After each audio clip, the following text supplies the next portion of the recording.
No relationship means more to Walking Dead fans than the one between Daryl Dixon and Carol Pelletier. With Daryl arguably the most loved character in the original series, it was no surprise that he got his own spin-off simply called The Walking Dead Daryl Dixon. After being in France away from everyone he knows in the first season, Carol returned in Season 2's The Book of Carol. The besties fought through both living and undead villains, but as the season came to an end, young Laurent and Ash were flying back to America while Daryl and Carol had to find a different way back. Daryl Dixon's Season 3 premiere, Costa da Morte, sees our two heroes leaving France behind and ending up in London, England. It's there that they meet a man named Julian, played by Stephen Merchant. It leads to one of the best Walking Dead episodes in years. Daryl and Carol end up in abandoned London in the Season 3 premiere. The episode opens with a quote from R.M. Rilke, "I have my dead, and I have let them go." That's what Daryl and Carol are both still trying to do as they walk along the coast of England. Making their way through the countryside, Carol holds on tight to a can of hot dogs that she's saving for a special occasion. The friends walk and talk about what they lost. "All we do is run and fight," Daryl says. "That ain't no way to live." They arrive in a decimated London at the Westminster checkpoint, but with no one around, they go right through.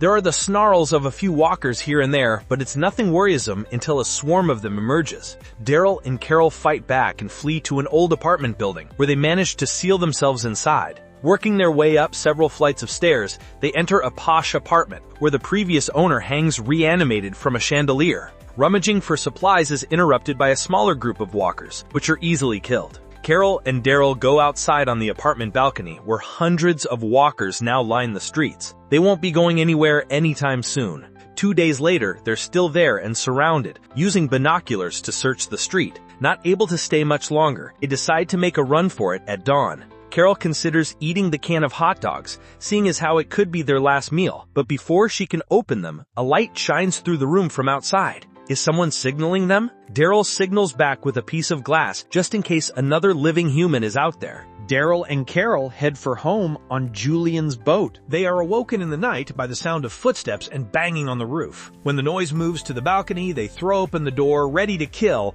and find a very tall and awkward man standing there wearing a bicycle helmet and a rappelling rope. "I come in peace," says a nervous Julian Chamberlain. As an act of peace, he shows 2 rabbits that he brought for Daryl and Carol to eat. The trio sits down for dinner, where Julian says that he is the last person in England as far as he knows. He hadn't seen anyone in years until now. Julian recalls how society broke down after the outbreak, and with the city sealed off, it meant doom for everyone who lived inside. He could have left London, but what would be the point? "I couldn't sail the boat alone." That immediately gets Daryl and Carol's attention. Carol tells Julian about America and how he could go there with them, but he thinks they could also stay in London. Daryl, being too forward, asks where the boat is, but Julian dismisses it, smiling and happy that he has met people to share the world with. Carol tells him that they have friends waiting for them at home. "It could be your home too. Don't you want somebody to miss you?" Julian asks if they know how to sail, to which they quickly lie and say yes. It takes just a few seconds for an excited Julian to agree to their plan. He'll go home,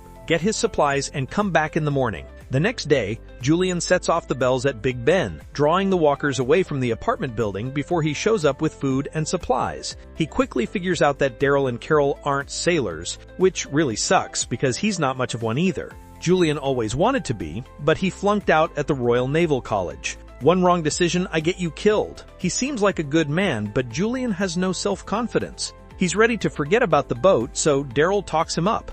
Everyone who passed at the Royal Naval College is probably dead, yet here Julian is, still alive. They'll follow him and be all right. That gets Julian moving, and the 3 head off for the Thames where the sailboat is docked. Out on the open sea, Julian struggles to read his maps. Long navigation confuses him, sending him spiraling into despair again. They're lost, but according to his calculations, they're somehow still on the right course and should be in America in about 2 weeks. The new friends are excited, but it's not as fun at night as Daryl thinks about his brother when they were kids. Meanwhile, Carol talks about letting go of her daughter back at the tunnel in France. She's excited about moving forward and seeing what comes next. Daryl is struggling with the loss of Isabel, but he's truly happy for Carol. Daryl Dixon's Season 3 moves the action to Spain. The next day, Julian talks about the days before the outbreak, when he worked and saved money, hoping to find someone to share his life with. But after the walkers came, there was no one left to find. Daryl tells Julian that maybe he'll find someone in America. However, before they can get that far ahead, they need to think about those storm clouds coming in.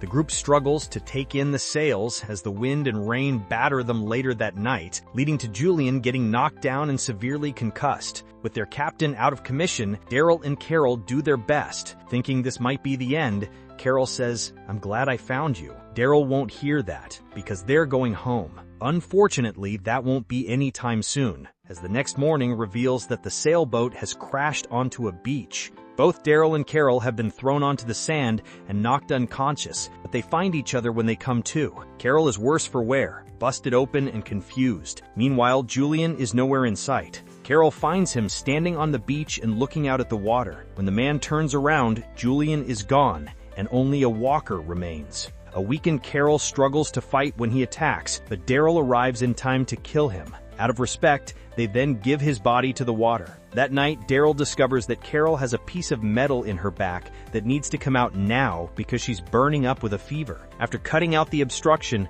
Daryl is on the beach when he notices men carrying torches. Knowing that they're bad news with those animal skulls they're wearing on their heads, Daryl rushes back to Carol, whose fever is making her near delirious. It takes some effort, but he's able to keep her quiet, and the strange men leave. The next morning, Daryl and Carol pack up and stumble off into the woods, finding a sign on the trail that reads Costa da Morte. They're in Spain, having not gotten far at all. The friends follow the sound of a river and encounter walkers in nets hanging from the trees. They quickly move on and come to a small shelter, where they rest again for the night, and Daryl patches up Carol's wound. Carol talks about how Daryl hides his feelings, so he opens up about how he was ready to give up at the tunnel in France when he saw the ghost of Isabel. It got him fighting again. He tells Carol that they can never give up, because we got hot dogs to eat, Carol says. In the morning, Daryl is hunting for food near a river when a vehicle approaches. He hides behind a tree and watches as a military jeep drives past. When he retreats to the shelter,